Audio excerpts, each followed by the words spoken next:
You're listening to the OnesReady podcast, a team of Air Force Special Operators forged in combat with over 70 years of combined operational experience as well as a decade of selection instructor experience. If you're tired of settling and you want to do something you truly believe in, you're in the right place. Now here's your host, PJ team leader, jiu-jitsu lover, meme enthusiast, and dad joke aficionado, Aaron Love. What's up, you cool cats and kittens? I hope everybody's having a great day out there in podcast/quarantine/riots across America world.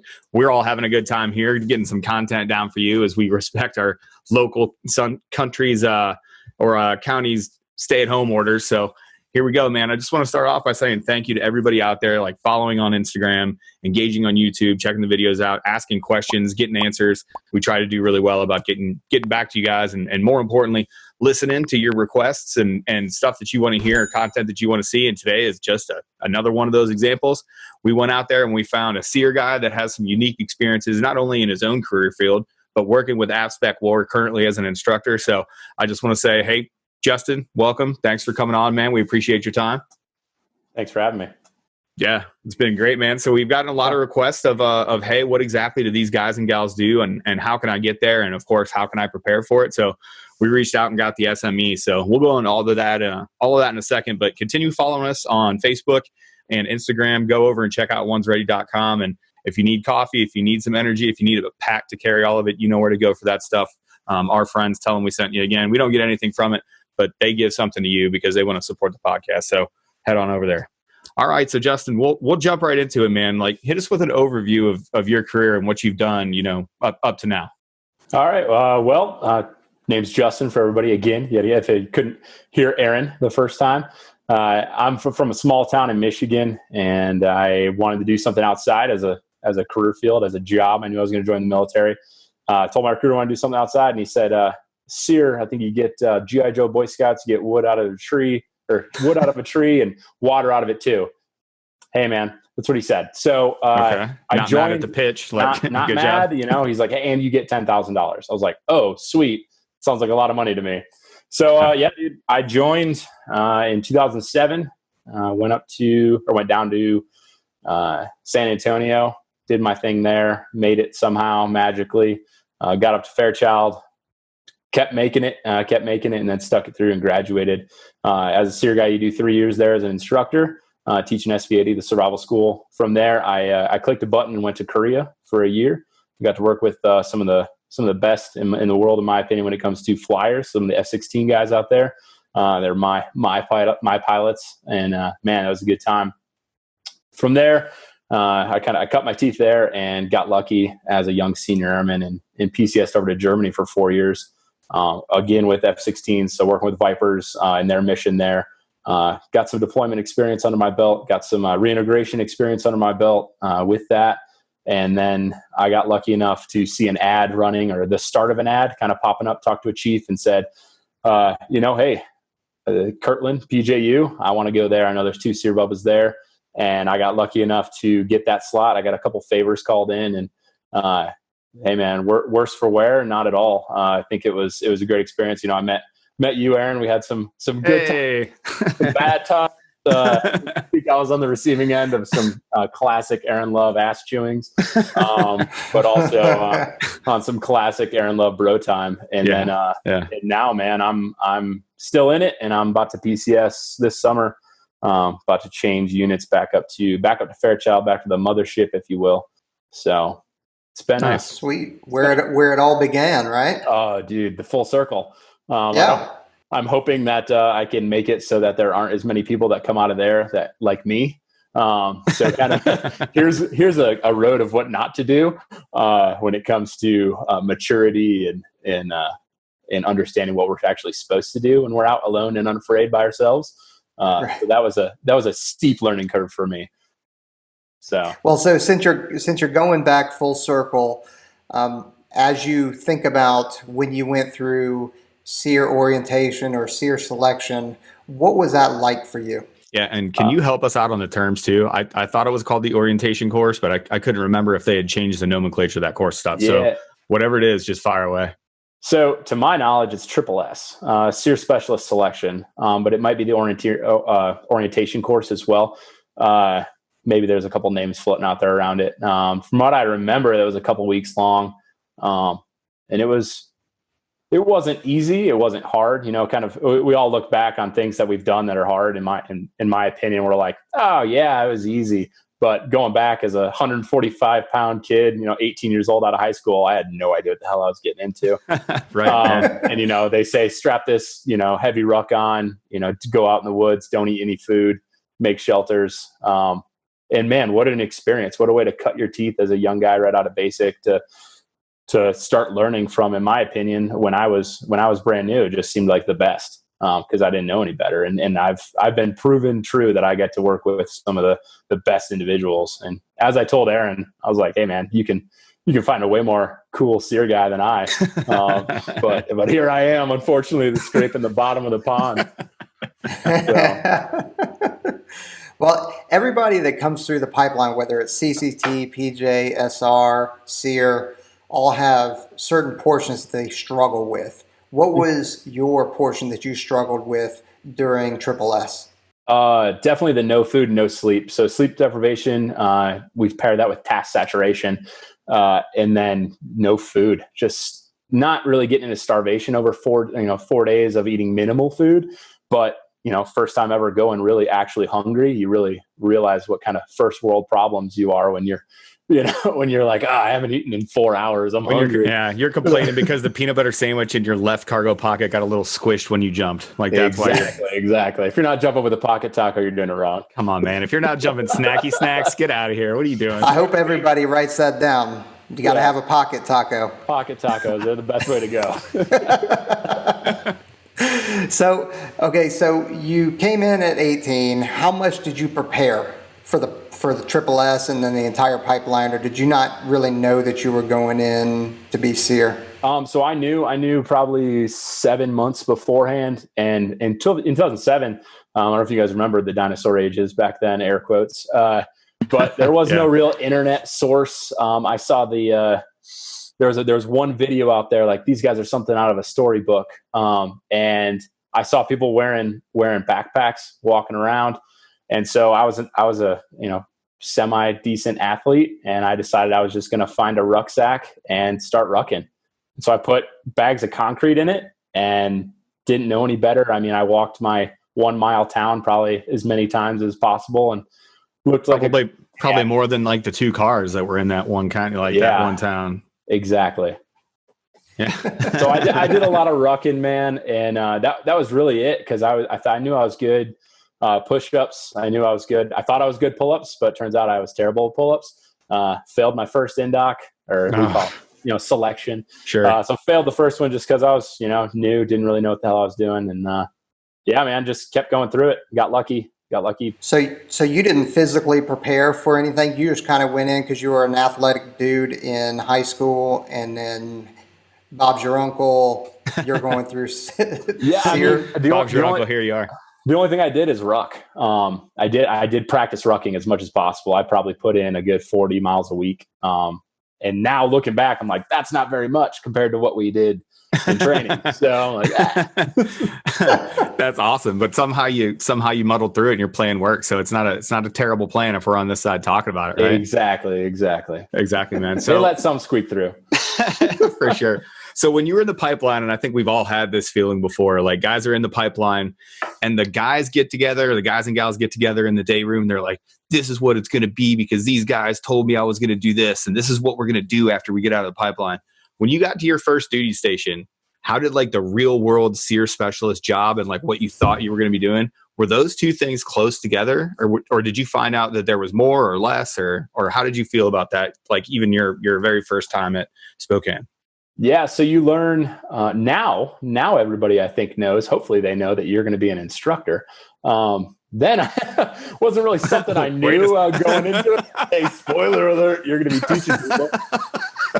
So some of the guys got self eliminated just because they were not about speaking in front of people. But knowing that I was going to teach the survival course, I didn't know until I went through I went through my observation trip of SV80. So as a SERE guy, you get done with SSS, you get up there, you go through SV80, water survival, parachuting water survival.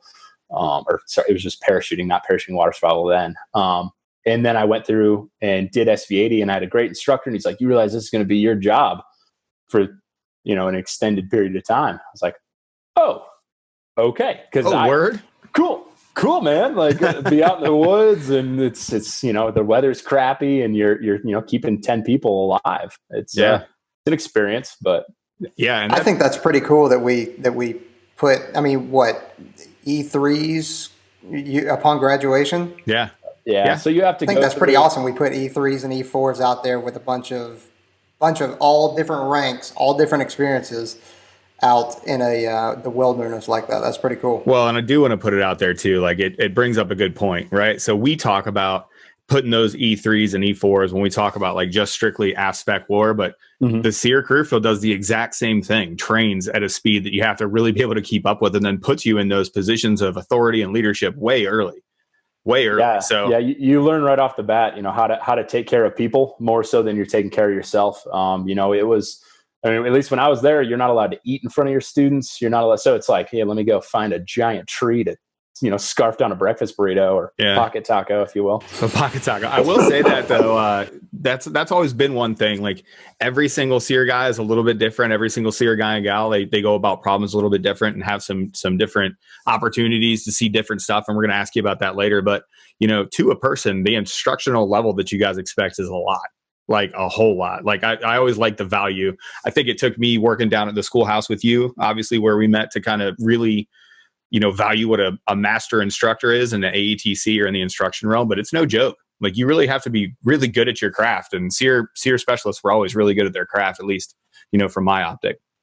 Dang, one of the rare compliments from Aaron Love. I had to put it on wax.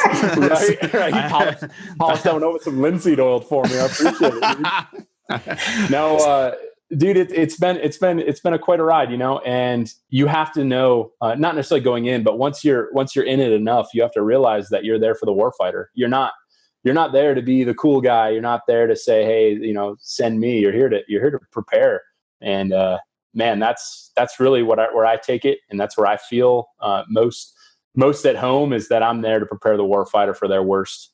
And I've heard you say it many times, and plenty of J's I've been around, is you show up on the day when it's worst, and we hope it never happens. We hope we don't ever get called, but it's a damn good insurance policy if it is, Yeah, and one of the things that you guys have got to make sure that pilots and aircrew members are prepared for is deployment situations. So can you go into, I'm sure you have deployed, but have you deployed?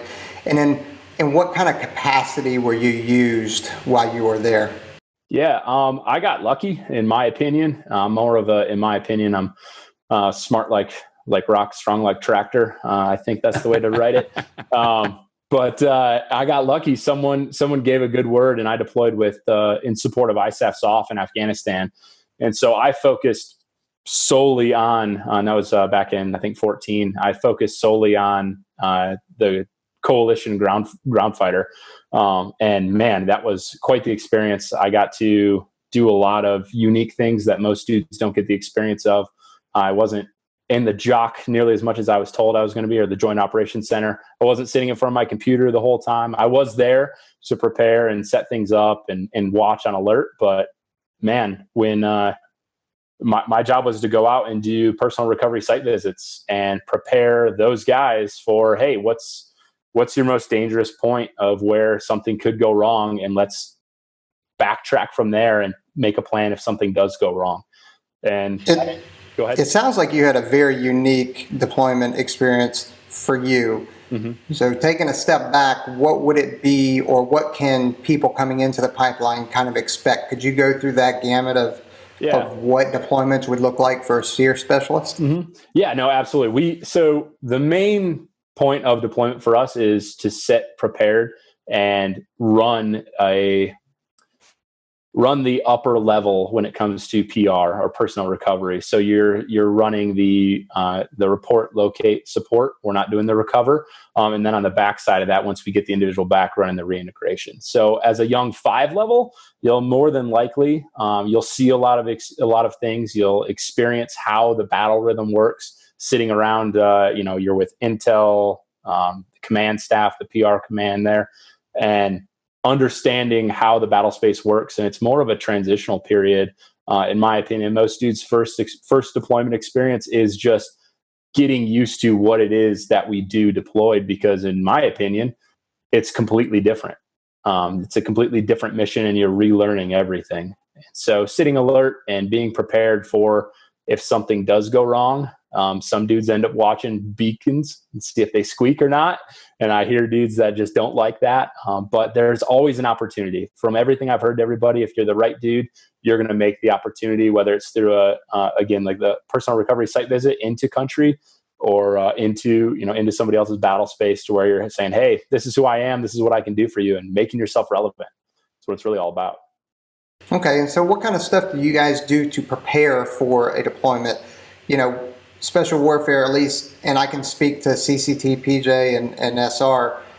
We go through shooting training, medical training, and then our specific job training. What kind of pre-deployment training do you guys do? It's a lot like conventional deployments. It's not a special warfare style spin up.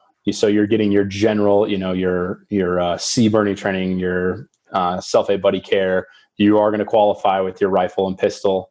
But when it comes to specialized shooting, that's not my job. Worst case, if I'm out there shooting, it's probably a really bad day. Lucky for the people that I'm around, I feel like I'm pretty good at what I'm doing.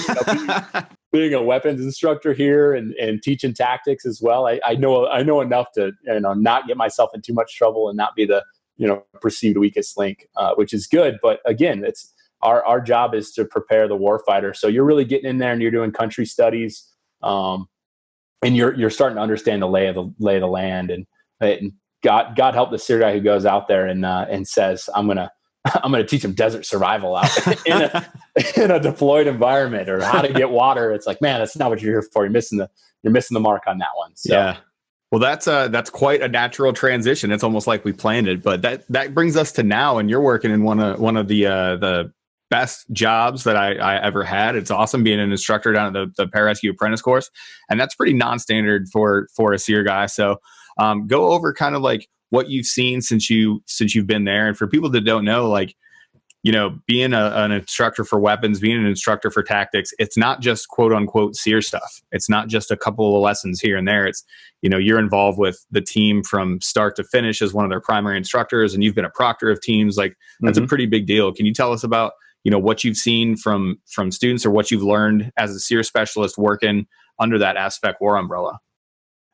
For any bubbas out there that are going to be bubbas or trying to be bubbas, don't go in wearing board shorts and a tank top with a beard and say, when are we going to jump, bros? I mean, you can. That works out for everybody. What are you talking about? It ended up working out for me in the far future from when I said it. But no, I mean, I came in with some quals. I was a free fall jumper. I had my sport rig qualification, or ends trap, whatever we call it now. And I was really excited. I got potentially some misinformation from another Jay out in USAF who said, "Oh, you're going to the schoolhouse. It's going to be a jump club." So I was like, "Hell yeah, my kind of people." And I like jumping out of airplanes, man. What can I say? And so I showed up and kind of shot my shot. I think Aaron knows I am who I am always. Always. That's been a huge benefit to me, in my opinion, once I grew up a little bit and was, I don't want to say humbled, but my wife will say humbled because she knows me better than I am. And I'm too stubborn to say humbled, but I was humbled and understanding kind of the environment, understanding who I was working with and the level of professionals. And it's been quite the experience. I started out with working under land warfare and doing, teaching the NAV lesson, obviously, or, I say lesson, but it's 10 days, land nav, and then weapons tactics, and doing a little bit with parachuting, enough of it they would let me.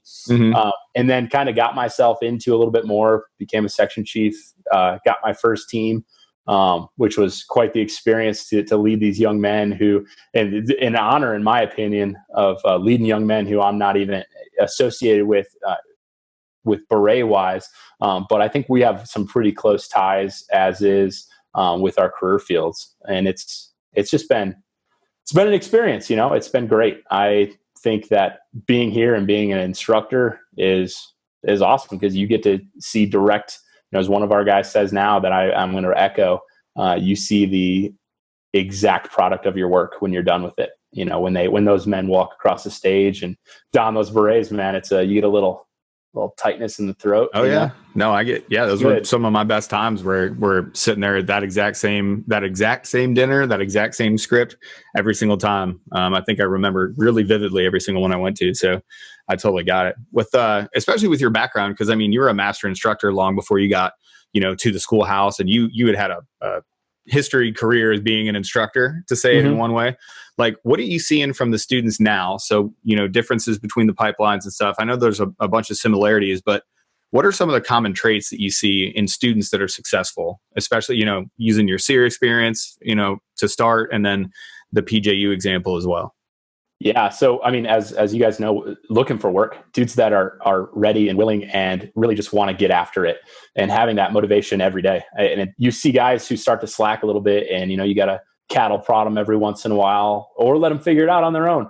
And the guys that are most successful, in my opinion, are the guys who can take criticism like the best, and I think that's through and through with every operator I've ever worked with and met, is taking criticism openly and understanding that as long as it's come from the right source, it's probably valid, and it's a good thing to kind of take and internalize and take out your own way. So working hard and taking critiques. Yeah, getting that feedback is a really important one. Anytime that I would make a correction on a student and the words "but" would come out, but I'd be like, oh man, this is not going well. Get that crap out of here. So you got a very specific job where you're at, and almost a cherry assignment, if you will. Those are my words, not yours. But yeah. What, for a SERE specialist, what can your average SERE specialist in a normal SERE position, what can they expect day to day? Yeah, so I've worked those too. So working at an OSS, or an operational support squadron, where you're supporting the flyer. So our job is to, your first 3 years right now, you're supporting the schoolhouse. So you're teaching SV80. And then from there, you see I would say 50% of the dudes that finish out their 3 years, a lot of them like to stay. And they'll branch out to resistance training. They'll branch out to water survival, parachuting, or they'll go to our apprentice course and teach there. So a lot of dudes stay at Fairchild. And then the other 50%, like me, I clicked the first button that came my way because it was time for little fella to grow wings and fly. You gotta let me fly, Cap. Gotta let me fly. So when you're at an operational support squadron, your day to day is SERE refresher training, and basically you're almost alone and unafraid. You're there as a 5 level. You've got a 7 level as well. There's only 2 of you generally, depending on the aircrew size. And you're out there getting your guys prepared for their deployed mission. So every single flying unit that has deployable aircraft, you've got SERE guys there. So they're there preparing them. And it could be anything from KC-135s to helicopters to F-16s to even some of the AFSOC bases down at Herbie, you've got people. And then RQSs and ACC, you've got some SERE bubbas there as well.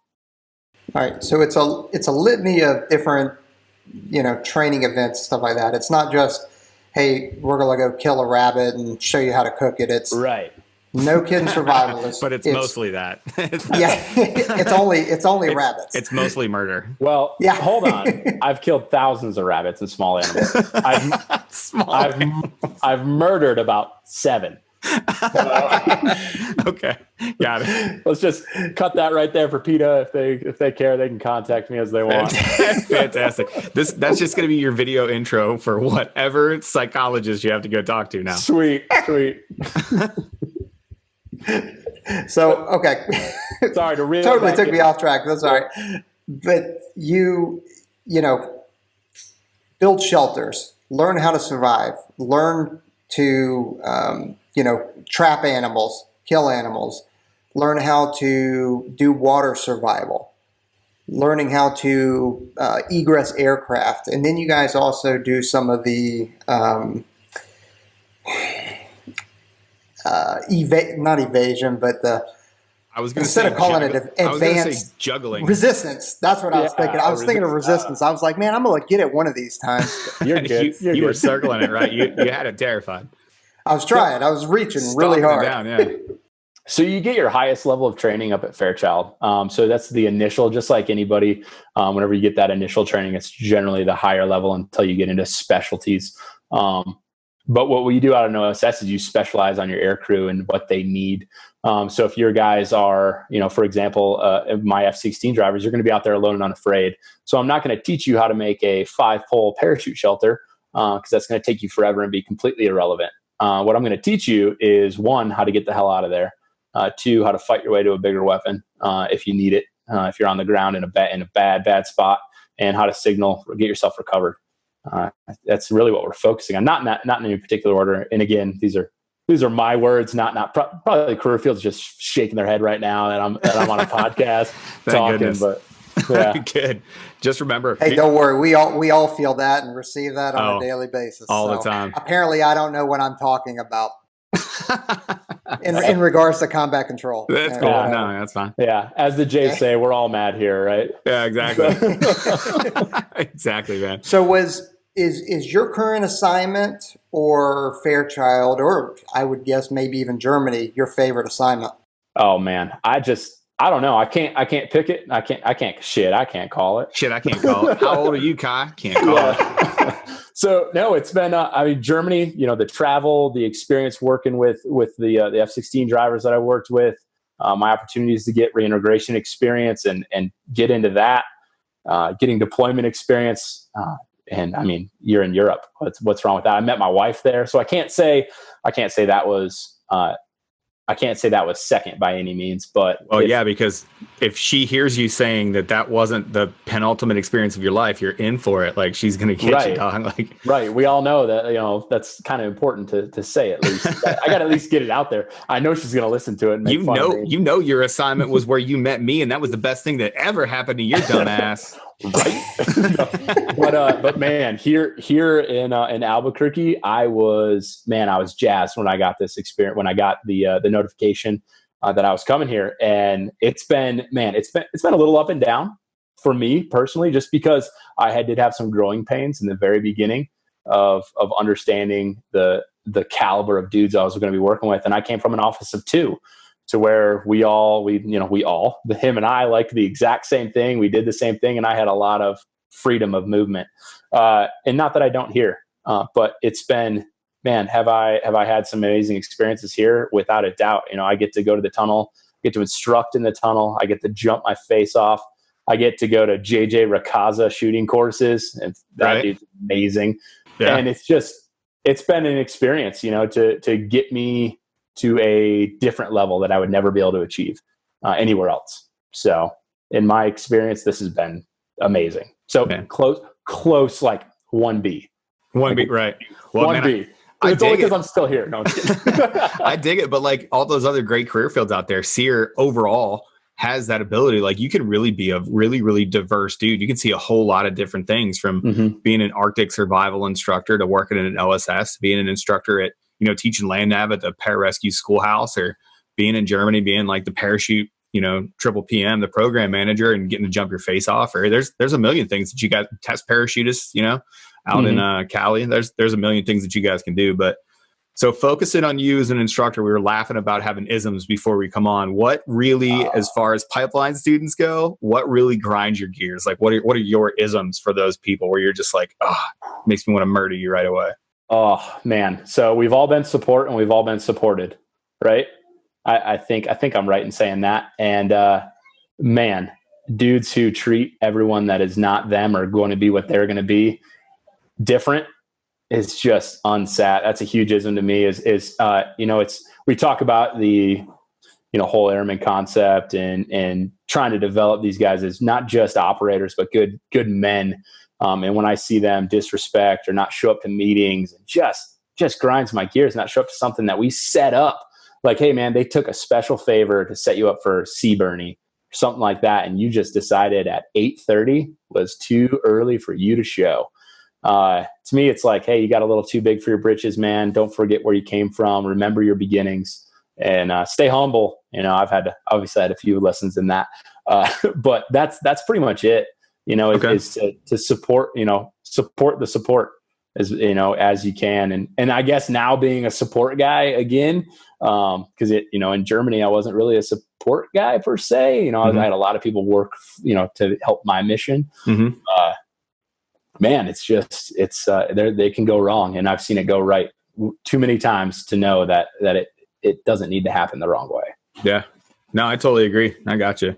That brings us to our customary last question, right? So we always put, especially all of our SMEs, we put them on the line. If you had one piece of advice that you're going to give to people that are going into SERE assessment selection, or from what you know about AFSPECWAR, anything out there that's a tough career field, if you had one piece of advice to be successful, what would that one piece of advice be? Persevere. There's always going to be a point in time where it feels like quitting is the comfort, the option. I'm sure plenty cliche answer, I would say. But honestly, the first thing that comes to my head since I'm on the spot is where I thought, being 145 pounds, that my 110-pound ruck was going to snap my femurs. Telling my instructor that, 110 pounds, I carried that bitch for 12 days. I know that for real. And, climbing up a snowy mountain in Washington saying, hey, man, this is my legs are breaking. I feel them breaking. Like, no, they're not. You're tired, you're hungry, you're cold, all the bullshit. You're told to do extra stuff. Doesn't matter. Persevere. It's worth it in the end. There's always that light in the end of the tunnel that you see and feel. But then it's just another step. It's always going to get harder every day. Yeah, absolutely. Yeah, it's never going to get easier. There's easy days and there's hard days. You just got to the point where hard doesn't look. what you used to perceive as hard isn't as hard as it used to be. That's right. Almost like being a Michigan fan. You get used to the losing all of the time. I waited till the end. You had some great input. I just went the entire time. That seems like a good place to wrap it up, man. Justin. Yeah, everything you said, that's gone now. Don't worry about it. Justin, thanks for coming on, man. We picked you for a reason. I loved working with you. I know you're doing big things down there, and I knew you were the right guy to come on and talk SERE stuff. If there are people out there that want to talk to you about maybe going SERE, are you open to putting your Instagram out? If not, you can tell them to go through us and we can contact you. Yeah, you can throw out the old Instagram. It's a lot of family stuff. I'm a family man. I try to every once in a while though, but it's El Gordo. It's ELGORD 007 because I graduated in 07 and I thought I was cool. Got it. You can't ever live that screen name down old either. School. I just kept it, and I was like, hey, I want to be a fat kid one day. I've achieved that, so I'm good. But if they've got SERE questions, man, they want to see some of the stuff. Granted, a lot of it's family stuff, but yeah. Hey, man, I'm open kimono. So awesome. Come on. Well, can't say enough again. Thanks for coming out. We really appreciate it. Everybody else, go follow the podcast. Get on Apple Podcasts. Leave us a review. Leave us a 5-star rating. And then, as always, just like the reason Justin's here today, if you got something you want to hear, we'll get it on here and make it happen. So, train hard, everybody. Earn each breath. Appreciate you, Justin. Have a good one, man. Oh yeah. See you guys later. Thanks, dude. Thanks.